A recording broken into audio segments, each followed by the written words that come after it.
जय हिंद। देखिए, नए बच्चे जो होते हैं ना, उनको कुछ पता नहीं होता है कि क्या पढ़ना है, नहीं पढ़ना है, और 2-4 क्वेश्चन जो कुछ मास्टर साहब लड़ा देते हैं, तो खुद को 30 मार्क ख़ास समझने लगते हैं। तो नए बच्चे तो इसमें फँस जाते हैं, लेकिन जो सीनियर बच्चे होते हैं, उनको सब पता होता है, ठीक है ना? कि नया क्वेश्चन, जो हल्का वाला क्वेश्चन है, वो 2-4 को गलती से लड़ का गया कि खुद को 30 मार्क ख़ास समझना कोई जब बड़का बात नहीं है, ठीक है? और रही बात कि वो क्वेश्चन आप कोई भी किताब उठा करके पढ़िएगा ना, तो वो आपको देखने को मिल जाएगा, ठीक है। दूसरी बात और क्या होता है कि ये 10 से 20 क्वेश्चन जो होते हैं, ये आसान किस्म के होते ही हैं, ठीक है। ये आसान किस्म के होते ही हैं। क्यों ऐसा होता है? दिया जाता है बच्चों को मनोबल ना टूटे कि अरे यार, इतना भारी सब पूछ दिया। तो ये 10-20 क्वेश्चन बना करके रिजल्ट इससे नहीं होता है, ठीक है। 10-20 क्वेश्चन ये हल्का जो है, इससे बनाने से रिजल्ट बिल्कुल नहीं होता है। तो ये कैसे होता है? ये वाले अगर गलती कर देते हैं, तब आप बाहर भी हो जाइएगा। अगर बना भी देते हैं, तो रिजल्ट भी नहीं होगा। समझ रहे हैं ना? ये वाला गलती कर दीजिएगा, तो बाहर हो जाइएगा रिजल्ट से, ठीक है। लेकिन अगर आप नहीं बनाइएगा, ठीक है, अगर आप बना भी दीजिएगा, तब आप को रिजल्ट नहीं हो जाएगा। सिर्फ आप रेस में रहिएगा, ठीक है ना? तो इसीलिए इसको गलती नहीं करना है। अब जो बाकी रह जाते हैं 20 से 50 क्वेश्चन के आसपास में, ठीक है, तो इसमें आपको सोचने पर मजबूर कर देता है। अब जो ट्रेंड चल गया है ना, स्टेटमेंट 2 गो 3 गो दे देगा, पूछेगा कि कौन निम्न में से गलत है, कौन सही है। तो आपको उसके बारे में पूरी तरह से जानकारी रहेगा तब ना। पहले क्या था, वन लाइनर क्वेश्चन आ रहा था। आप खुद भी देख लीजिए, कुछ कल परसों लगभग 17 से एग्जाम स्टार्ट है, देख रहे हैं क्वेश्चन किस तरीके से पूछ रहा है। आप कोई भी एग्जाम जो हो रहा है, वनडे एग्जाम जो हो रहा है, उसमें आप देख रहे हैं ना, स्टेटमेंट वाइज क्वेश्चन ही आ रहा है। लड़के केवल केवल वन लाइनर सोचते हैं कि यार हमको पढ़ लेंगे, काम खत्म हो जाएगा। तो जब एग्जाम में जाते हैं, तब समझ में आता है कि क्या दिक्कत हो रहा है जो। तो इसलिए आपको बेसिक तरीके से, आपको अच्छे तरीके से आना पड़ेगा। रिवीजन जितना ज़्यादा कीजिएगा, उतना ज़्यादा बेटर रहेगा, ठीक है ना? तो बाकी तो समझदार आप हैं ही। नए बच्चे तो होते तो वो तो भीड़ केवल देखते हो कि फलानवा जगह भीड़, फलानवा जगह बहुत ज़्यादा है। लेकिन आपको रिवीजन पर फोकस कीजिए, ठीक है ना? आप खुद ब खुद आपको रिजल्ट हो जाएगा। अब घर पे बैठ करके खुद से मेहनत कीजिए। केवल वीडियो देखने से कुछ नहीं होता है, ठीक है। क्योंकि वीडियो जब आप देखते हैं ना, तो आपका सोचने का शक्ति वहां तक कम करता है, कम काम करता है। लेकिन जब आप खुद से सॉल्व करते हैं ना, तो आपका जो इफिशियंसी जो होता है ना सोचने का, वो काफ़ी ज़्यादा बढ़ जाता है। और एग्ज़ाम में तो आपको वीडियो नहीं रहेगा। आप एग्ज़ाम में तो वही काम करना पड़ेगा, खुद से इफिशियंसी लगाना पड़ेगा, खुद की क्षमता ही वहाँ पे काम करेगा, ठीक है। तो चलिए शुरुआत करते हैं। ऐसे तो हम ज़्यादा बकवास नहीं करते हैं, इतना लेक्चर नहीं देते हैं, बट ज़रूरी था बताना, ठीक है ना, कि वो 10-20 क्वेश्चन को लेकर के जो कुछ लोग तहलका मचा करके रखे हुए रहते हैं ना, इसीलिए। अब देखिएगा, चौसा की लड़ाई की बात करते रहे, और मेरा फास्ट काम रहता है कि रिवीजन करवाना। मेरा मकसद यही रहता है कि जितना ज़्यादा मैक्सिमम रिवीजन हम करवा सकें। देखिएगा, पहला की हम बात कर दे रहे हैं कि चौसा की लड़ाई की बात कर दे रहे हैं। तो चौसा की लड़ाई हुआ था कब? तो कहे कि 1539 ईस्वी में होता है, ठीक है। अच्छा, किसके किसके बीच होता है भाई? देखिएगा, 1539 ईस्वी में जो होता है ना चौसा की लड़ाई, ये 1539 ईस्वी में, थोड़ा कलम छोटा कर लेते हैं। एक तरफ में कौन था? तो कहे कि हुमायूं था। अच्छा, और दूसरी तरफ में कौन था? तो कहे कि शेरशाह था। अब दोनों के बीच में होता है लड़ाई। ठीक है। 1539 ईस्वी में कौन सा युद्ध है? तो कहे कि चौसा का युद्ध। अच्छा, ये चौसा पड़ता कहाँ है? अब इस तरीके से क्वेश्चन पूछ रहे हैं, ठीक है ना, कि फलानवा जगह कहाँ पड़ रहा है। चौसा पड़ता कहाँ है? तो कहे कि ये बिहार में पड़ता है, ठीक है। अच्छा, इसमें हार किसकी हुई थी? तो हार जो हुआ था ना, ये हुमायूं का हो गया था। ये हार गया था, और शेरशाह क्या हुआ था? जीत गया था। फिर 1540 ईस्वी की बात कर देते हैं। तो 1540 ईस्वी में एक युद्ध होता है, उसको बोलते हैं कन्नौज का युद्ध। कन्नौज का युद्ध बोलिए, या तो इसे बिलग्राम का युद्ध बोलिए, ठीक है। अब ये दोनों युद्ध में क्या होता है? ये शेरशाह विजयी होता है, इसमें भी विजयी होता है और इसमें भी विजयी होता है। दोनों के बीच में ही लड़ा जाता है। इसमें भी कौन था? तो कहे कि हुमायूं था। और दूसरी तरफ कौन था? तो कहिए कि ये तरफ शेरशाह था।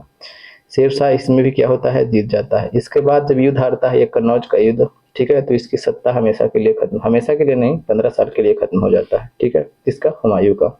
यानी हुमायूं गद्दी छोड़, क्योंकि उसका सत्ता चला गया, तब चल जाएगा। अच्छा, अगली बात हम कर रहे हैं, ठीक है। और जो कुछ जो युद्ध होते हैं, जो काफी इंपॉर्टेंट होते हैं स्टेटमेंट में, अब तो वन लाइनर नहीं पूछा जाता है, वो स्टेटमेंट देकर के पूछा जाता है। देखिएगा, 1526 ईस्वी में एक युद्ध युद्ध हुआ था। उस युद्ध के बारे में तो आप जानते हैं, तो कहिएगा पानीपत का युद्ध, ठीक है। तो अब डेट नहीं पूछता है, अब अलग किस्म के कर दिया है, ठीक है। यही क्वेश्चन पूछेगा, हम ये नहीं करेंगे यही क्वेश्चन नहीं पूछेगा, बट थोड़ा सा ट्रेंड चेंज कर दिया है। पानीपत का युद्ध हुआ था, प्रथम युद्ध हुआ था। अच्छा, तो पानीपत का प्रथम युद्ध किसके किसके बीच होता है? तो कहे कि बाबर के बीच में होता है। और किसके बीच में होता है? तो कहे कि इब्राहिम लोदी के बीच में होता है। ठीक है, बाबर और इब्राहिम लोदी के बीच में होता है। ठीक है, दूसरी की बात कर देते हैं तो एक ट्रिक है, सबको पता होगा, वो बता देते हैं क्या कि पानी पिया, खाना खाया, खाना खाया और फिर उसके बाद में खाना खाया और फिर उसके बाद में चल दिया। चल दिया कैसे? तो घाघरा पहन के। बस इतना सबको पता होगा, ये वाला ट्रिक बहुत ज्यादा फेमस है। तो पानीपत का प्रथम युद्ध कब होता है? तो 1526 ईस्वी में। फिर 1527 ईस्वी में होता है कोची का पानी पिया के बाद में खाना खाया, तो खानवा का युद्ध होगा। ठीक है, खानवा का युद्ध। अच्छा, ये खानवा का युद्ध जो होता है, अच्छा से लिख देते हैं, ठीक ना, इसे मिटा देते हैं। अच्छा, खानवा का जो युद्ध होता है, खानवा का युद्ध, ये खानवा का युद्ध जो होता है, ये खानवा का युद्ध जो होता है, ये किससे किसके बीच होता है? एक तरफ में बाबर है और दूसरी तरफ में कौन है? देखिएगा, खानवा के युद्ध में रहेगा ये कौन रहेगा? राणा सांगा। राणा सांगा। कंफ्यूजन वहां भी एग्जाम में होता है, इतना प्रेशर रहेगा ना कि आसान से आसान क्वेश्चन गलत कीजिएगा, लेकिन अरे यार ये था कि ये था, ये था कि ये था, इस तरीके से होता है। ठीक है, अच्छा, फिर उसके बाद में हम बात कर देते हैं पानी पिया, खाना खाया, फिर उसके बाद में चल दिया। तो अब किसका युद्ध होता है? तो 1528 ईस्वी में आपको चंदेरी का युद्ध होगा। अच्छा, चंदेरी के युद्ध की अगर हम बात कर देते हैं तो इसमें कौन? तो कहे कि बाबर, और उसके बाद में कौन रहेगा? तो कहे कि मेदिनी राय।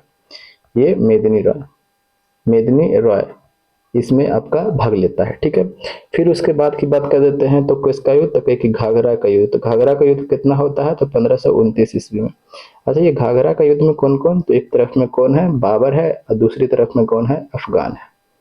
ठीक है, दूसरी तरफ में कौन है? तो कहिए कि अफगान है।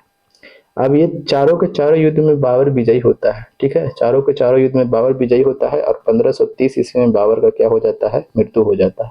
ठीक है, चलिए यहाँ तक तो कोई दिक्कत तो नहीं होना चाहिए, नहीं होना चाहिए। ठीक है, अब हम बात कर देते हैं, कब की बात कर दे रहे हैं? 1531 ईस्वी की। 1531 ईस्वी में क्या होता है? देवरा का युद्ध होता है। तो इसको भी आपको याद करना है। ठीक है, ये सब चीज ना आपको एकदम ओट पे रहना चाहिए। ठीक है, इन्हें कि बोले सोच रहे हैं नहीं, जनरल कंपटीशन में आप जब तैयारी कर रहे हैं तो ये सब चीज ओठस्त होना चाहिए।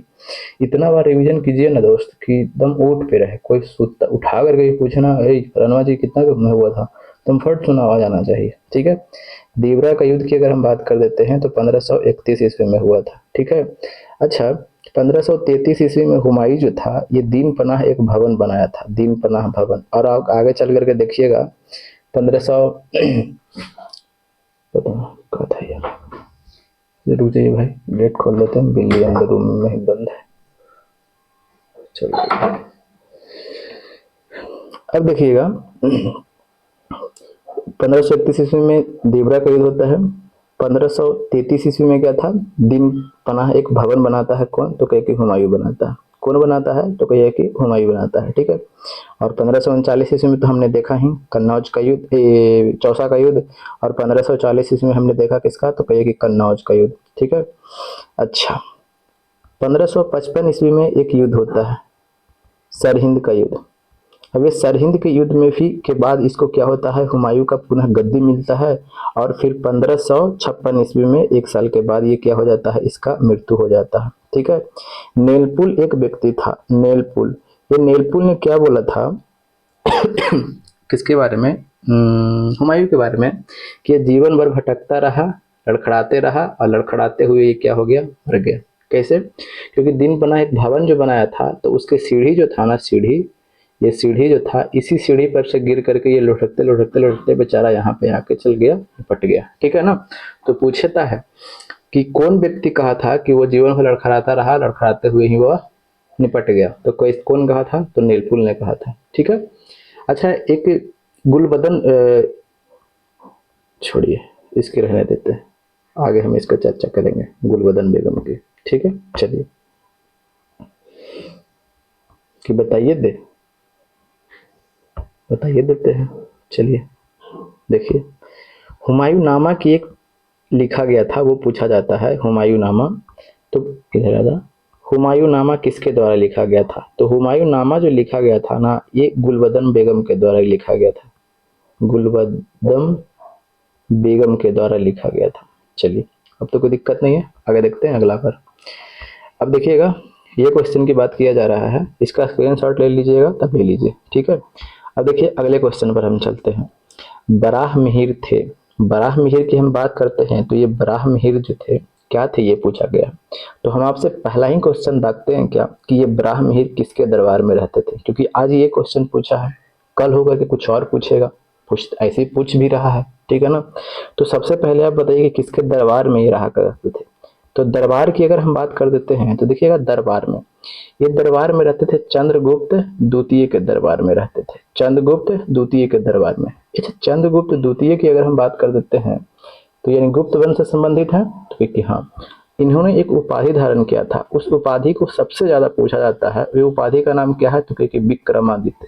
तो विक्रमादित्य का उपाधि किसने धारण किया था, तो कहे कि ये चंद्रगुप्त द्वितीय ने धारण किया था, ठीक है, कोई दिक्कत तो नहीं है। अच्छा, इन्होंने शकों को हराया था और शकों को हराने के उपलक्ष्य में ये विक्रमादित्य का उपाधि धारण किया था, यहाँ तक भी कोई दिक्कत नहीं है, ठीक है। सबसे ज्यादा पूछा जाता है कि इसके दरबार में 9 रत्न रहते थे दरबार में। अब वो 9 रत्न में कौन कौन रहते थे वो पूछा जाता है। तो एक ट्रिक है, छोटा सा ट्रिक है, ठीक है। वो ट्रिक क्या है, केसी की बीबी, केसी की बीबी सैड है ब्रो, ये काफी फेमस है, ऐसा नहीं कि हम खुद इसको डिजाइन किए हैं, नहीं, फेमस है। के से आपको क्या हो जाएगा, तो कहे कि कालिदास, ये इसी के दरबार में रहते थे, चंद्रगुप्त द्वितीय के दरबार में। सी से आपको क्या हो जाएगा, तो कहे कि छपनक। अच्छा, ये बी से आपको क्या हो गया, बररुचि। अब ये बी से क्या हो जाएगा, तो बराह मिहिर।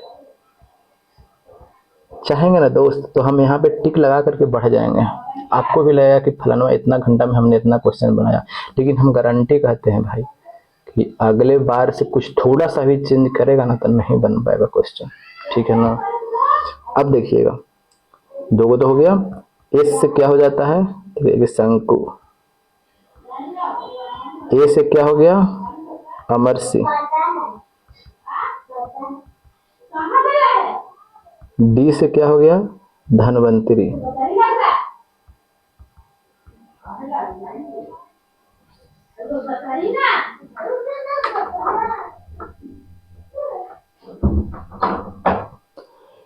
बी से क्या हो जाएगा आपका, बेताल भट्ट। और एक थोड़ी ट्रिक पे सेट नहीं होता है, वो क्या है, घटक पर, ठीक है। अब देखिएगा 9 को गिनिए, आपको गिना गया कि नहीं गिना गया। देखिए, पहला कालिदास, 1 गो, 2 गो, 3 गो, 4 गो, 5 गो, 6 गो, 7, 8, 9 हो गया ना। अब कोई भी पूछेगा तब आप बता दीजिएगा कि नहीं बता दीजिएगा, बिल्कुल बता दीजिएगा, बताइएगा ना, ठीक है। चलिए, अब तो समझ गए। अब पूछा क्या गया है कि बराह मिहिर क्या थे, तो ये जो थे ना एक खगोलविद थे, क्या थे, देखिएगा ऑप्शन से भी आप छाट सकते हैं, एस्ट्रोनॉट बिल्कुल नहीं, स्पेस शटल नहीं, पावर स्टेशन नहीं, एक ऐसे ही ऑप्शन आप निकाल सकते हैं, ठीक है। चलिए, तो समझ में आ गया। चलिए अगले क्वेश्चन पर हम चलते हैं। अगला क्वेश्चन क्या बोला गया है कि बिंदुसार के शासनकाल के दौरान अशांति कहाँ हुई थी, अशांति कहाँ हुआ था, ठीक है। जब बिंदुसार जो था, देखिएगा मौर्य वंश की हम बात कर देते हैं, मौर्य वंश, ठीक है। जब मौर्य वंश का स्थापना किसने किया था, तो चंद्रगुप्त मौर्य, चंद्रगुप्त मौर्य ने इसका क्या किया था, स्थापना किया था, ठीक है। 322 ईसा पूर्व की हम बात कर दे रहे हैं, ठीक है। 305 ईसा पूर्व में ये सिल्यूकेटस निकेटर के बीच में इसका युद्ध होता है, ठीक है। सिल्यूकेटस निकेटर और इसके बीच में, तो कहिए कि चंद्रगुप्त मौर्य के बीच में होता है युद्ध, ठीक है। और इसका बेटा कौन था, तो कहिए कि बिंदुसार, इसका बेटा बिंदुसार था, ठीक है। अब जब बिंदुसार जब शासक बना तो तक्षशिला जो यहाँ आप देख रहे हैं, यहाँ पे पाकिस्तान में पड़ता है, तक्षशिला जो है ना ये सिंधु और झेलम नदियों के बीच में है, किसके किसके बीच में है? सिंधु और झेलम नदियों के बीच में है, ये भी पूछा जाता है क्वेश्चन, ठीक है। सिंधु और उसके बाद में किसके बीच में? तो झेलम नदियों के बीच में है। यहाँ तक तो कोई दिक्कत तो नहीं है? तो नहीं, बिल्कुल नहीं। अब ये तक्षशिला में जो था, तक्षशिला विश्वविद्यालय बहुत पुराना विश्वविद्यालय भी है। सबसे पहले बात ये जान लीजिएगा कि ये तक्षशिला विश्वविद्यालय से बहुत सारे व्यक्ति पढ़ लिख करके विद्वान बने थे। जैसे मैं आप बता देते हैं, ये चंद्रगुप्त जो थे यहीं से पढ़े थे, कौटिल्य जो थे यहीं से पढ़े थे, कौटिल्य की बात कर देते हैं, यहीं से पढ़े थे, ठीक है। ये यहीं से पढ़े थे, समझ रहे हैं ना कितना बड़ा। जो चरक की हम बात कर देते हैं, ये यहीं से पढ़े थे, नहीं समझ रहे हैं कितने बड़े बड़े व्यक्ति यहाँ से पढ़ करके विद्वान बन चुके हैं। अच्छा, ये तो ठीक है। अच्छा, अब यहीं पे तक्षशिला में क्या हुआ था? अशांति हुआ था। तो जो सुसीम था, इसका बड़ा बेटा, बिंदुसार का बड़ा बेटा था सुसीम, और अशोक जो था छोटा था। तो सबसे पहले जब यहाँ पे अशांति हुआ था तो सुसीम को भेजा गया था, लेकिन कुछ समय के बाद में फिर अशांति हुआ, तब किसको भेजा गया था? तो कि अशोक को भेजा गया था, और ये क्या किया? उसको अशांति को खत्म कर दिया, ठीक है। कोई दिक्कत तो नहीं है? नहीं। और फिर इसके बाद में ये 269 ईसा पूर्व में, ठीक है, 269 ईसा पूर्व में ये क्या होता है? ये शासक बनता है। और 261 ईसा पूर्व की हम बात कर देते हैं, तो 261 ईसा पूर्व में आपको कलिंग का जो युद्ध होता है फेमस होता है। इसी में अशोक का हृदय पिघल जाता है, और फिर उसके बाद में ये युद्ध की नीति को छोड़ देता है, यानी भीरी घोष की जगह पे धम घोष की बात करता है, ठीक है। तो कहाँ पे हुआ था? तक्षशिला। अब तक्षशिला से जितने भी आपको कंटेंट यहाँ पे हमने दिया, कहीं भी पूछ सकते हैं, ठीक है। चलिए आगे क्या बोला गया है कि गंधार कला मिश्रण थी। अब गंधार कला क्या था, हम चीजों को समझाते हैं। देखिएगा, गंधार कला की हम बात कर देते हैं। देखिएगा, गंधार कला एक वंश था, कुषाण वंश, कुषाण वंश, ठीक है, कुषाण वंश था। अब जब कुषाण वंश था तो इसका संस्थापक पूछा जाएगा सबसे पहले। तो संस्थापक की अगर हम बात कर देते हैं तो इसका कुजुल कैडफेसिस था, कुजुल कैडफेसिस था। कौन था? कुजुल कैडफेसिस था, ठीक है। कुजुल कैडफेसिस था। इसमें सबसे विख्यात शासक की अगर हम बात कर देते हैं, जिसकी वजह से ये वंश को पढ़ने के लिए हमें मिला है, वो कौन था? तो कहिए कि कनिष्क था, कनिष्क था। ये कनिष्क 78 ईस्वी में गद्दी पर बैठता है, ठीक है, 78 ईस्वी में गद्दी पर बैठता है। ईसापुर नहीं लगाइएगा, ठीक है ना। 78 ईस्वी में ये गद्दी पर बैठता है, और इसी के समय जब गद्दी पर बैठता है तो एक संवत चलाता है। उस संवत का नाम क्या था? संवत मतलब कैलेंडर होता है। संवत का नाम क्या था? तो कहे कि शक संवत चलाया था, शक संवत चलाया था, ठीक है। कोई दिक्कत तो नहीं है? नहीं है। इसके दरबार में एक व्यक्ति रहता था, जो अभी चरक के बारे में हम बोले ना, चरक, चरक किसके दरबार में रहता था? इसी के दरबार में रहता था। और बता दें, एक तो और नागा अर्जुन, नागा अर्जुन की बात कर देते हैं तो ये इसी के दरबार में रहते थे। अश्व घोष की अगर बात कर देते हैं, अश्व घोष, तो ये इसी के दरबार में रहते थे। अश्व घोष ठीक से लिख देते हैं, अश्व, भाई इधर लिख देते हैं, अश्व घोष, अश्व घोष इसी के दरबार में रहते थे, ठीक है। कोई दिक्कत तो नहीं है? नहीं। अब इसमें क्या था ना कि एक जो आपको शैली की विकसित हुआ था, दो शैली विकसित हुआ था। दो शैली की बात कर देते हैं। जब कुषाण वंश चल रहा था तो दो शैली डेवलप हुआ था। एक था गंधार शैली और एक था मथुरा शैली। इसमें क्या था कि मूर्तियां वगैरह का निर्माण होता था, ठीक है। गंधार शैली और एक तो था मथुरा शैली। मथुरा शैली आपको आपको यहाँ पे मथुरा में, यूपी में देखने को मिलेगा। गंधार शैली की अगर हम बात कर देते हैं तो आपको उस साइड, तक्षशिला के साइड में आपको देखने को मिलता है। इसमें आपको दो गो का मिश्रण दिखता है, भारतीय संस्कृति का आपको मिश्रण देखने को मिलता है। ये पूछा गया क्वेश्चन है, लगभग 20 तारीख को पूछा, कल पूछा है क्वेश्चन ये, ठीक है। और इसकी हम बात करते रहे हैं, एक और पूछा है क्या, किसका मिश्रण है? यूनानी का, ठीक था। ये किसका किसका मिश्रण है? भारतीय संस्कृति का और यूनानी का, ठीक है। अब ये किससे संबंधित है? तो मूर्ति कला से संबंधित है। और इसी में क्या था कि सबसे पहले गौतम बुद्ध की खड़ी प्रतिमा का क्या किया गया था? आपको निर्माण किया गया था। तो पूछता है कि खड़ी प्रतिमा का निर्माण सबसे पहले आपको यही गंधार शैली से आपको देखने को मिलता है। समझ में आ गया कि नहीं हो गया? चलिए अब हम चलते हैं क्वेश्चन के ऑप्शन पर। देख रहे हैं क्वेश्चन, ठीक है। चलिए, मूर्ति कलाओं का भारतीय और यूनानी शैलियों का ठीक है, ये तो यूनानी तो हमने पढ़ा है, बट अब ऑप्शन पर हम देखते हैं।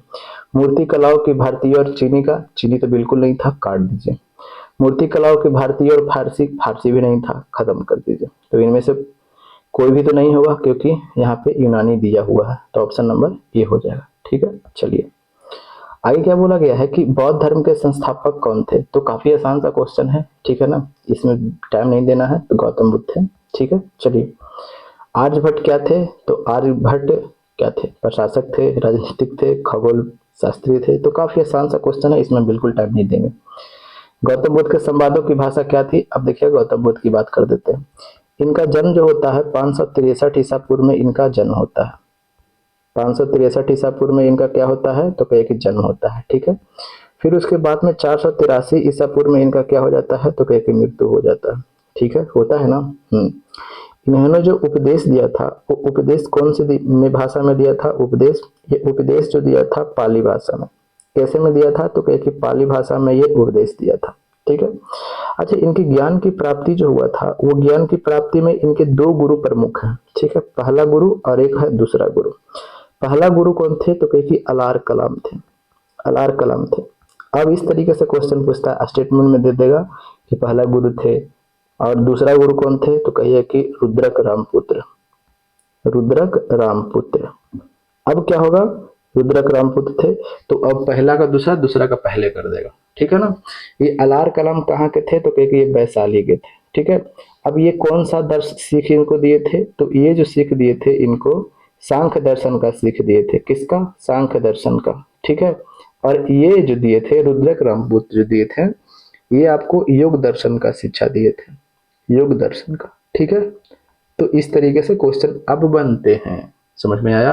अब वो जमाना लग गया कि कब इनका मृत्यु हुआ था, कब जन्म हुआ था, अब खत्म, अभी समय पूछने लग गया, वो मैं स्टेटमेंट दे देगा। ठीक है, तो इसका आंसर कौन सा हो जाएगा, ऑप्शन नंबर 2 पाली। कोई दिक्कत तो नहीं है, नहीं। चलते हैं आगे, अगले क्वेश्चन पर बढ़ते हैं। ठीक है, अगला क्वेश्चन कौन सा अब रह गया, 17। ठीक है, चलिए अब देखिएगा। अब हम ऐसा नहीं कि केवल टिक लगा करके आगे बढ़ेंगे, बिल्कुल नहीं। बोला क्या गया है कि बंगाल विभाजन को रद्द किया था। सबसे पहले बंगाल विभाजन की हम बात कर देते हैं। तो बंगाल विभाजन हुआ था कब, तो देखिए 1905 ईस्वी में। कौन था वो घड़ी, करजन था। अब ये करजन जो था ना, करजन जो था बहुत, क्या बोले, थोड़ी समझ रहे हैं कि बहुत क्या समझ रहे हैं। अब देखिएगा करजन की बात कर देते हैं, तो ये बंगाल विभाजन का घोषणा करता है। ये घोषणा कब करता है, तो देखिएगा 16 अक्टूबर को ये घोषणा करता है। कब घोषणा कर देता है, तो क्योंकि 16 अक्टूबर 1905 ईस्वी को ये घोषणा करता है कि सुनो भाइयों, हम बंगाल को विभाजन करेंगे। ठीक है, तो बंगाल के विभाजन की बात कर देता है। अब लागू होता है कब, तो कहीं देखिएगा कहीं 19 जुलाई देता है, कहीं 20 जुलाई देता है, तो हम दोनों को लिख दिए। 20 जुलाई 1905 ईस्वी को क्या हो जाता है, ये लागू हो जाता है। जब लागू हो जाता है तो कलकत्ता के टाउन हॉल में 7 अगस्त को, ठीक है, कौन हॉल में, तो कहे टाउन हॉल में 7 अगस्त को सभी लोग इकट्ठा होते हैं। कहे इसके खिलाफ, लागू हुआ है जिसके खिलाफ में बैठते हैं। और इसी में स्वदेशी आंदोलन की बात होती है। ठीक है, स्वदेशी आंदोलन की बात होती है। ठीक है, तो स्वदेशी आंदोलन की बात तो क्या यहाँ बैठ करके सिर्फ ऐसे ही चर्चा हो गया, इसकी बात चर्चा कहीं ना कहीं तो सबसे पहले की गई होगी ना। तो हाँ, स्वदेशी आंदोलन की चर्चा की अगर बात कर देते हैं, तो संजीवनी एक पत्रिका थी। संजीवनी एक पत्रिका थी, और ये संजीवनी पत्रिका में क्या हुआ था, इसका चर्चा किया गया था, किसका, स्वदेशी आंदोलन का। अब ये संजीवनी पत्रिका को लिखा किसने था, संजीवनी पत्रिका को मतलब कि कौन इसको संपादक थे, कौन लिखा करते थे, तो इनको लिखा करते थे कृष्ण कुमार मित्र। वे कृष्ण कुमार मित्र की ये पत्रिका था, और इसी में आपको स्वदेशी आंदोलन का चर्चा किया गया था, जो संजीवनी पत्रिका निकालते थे उसी में। ठीक है, तो ये आंदोलन यहाँ से स्टार्ट होता है और स्टार्ट हो जाता है यहाँ से, और कई क्षेत्रों में बढ़ जाता है। ठीक है, तो कई क्षेत्रों में बढ़ता है। तो यहाँ पे की अगर बात कर देते हैं, तो दिल्ली में इसका नेतृत्व कौन कर रहा था, तो कहे कि हैदर राजा। अगर हम बात कर देते हैं ये आंध्रा वाले इलाका में, ठीक है, तो यहाँ पे कौन इसका नेतृत्व कर रहा था, तो चिदम्बरम पिल्ले। चिदम्बरम चिदम्बरम पिल्ले। अच्छा, अगर हम इस साइड की हम बात कर देते हैं, यहाँ पे पंजाब वाले एरिया में, तो कौन वहाँ पे कर रहे थे? तो लाला लाजपत राय।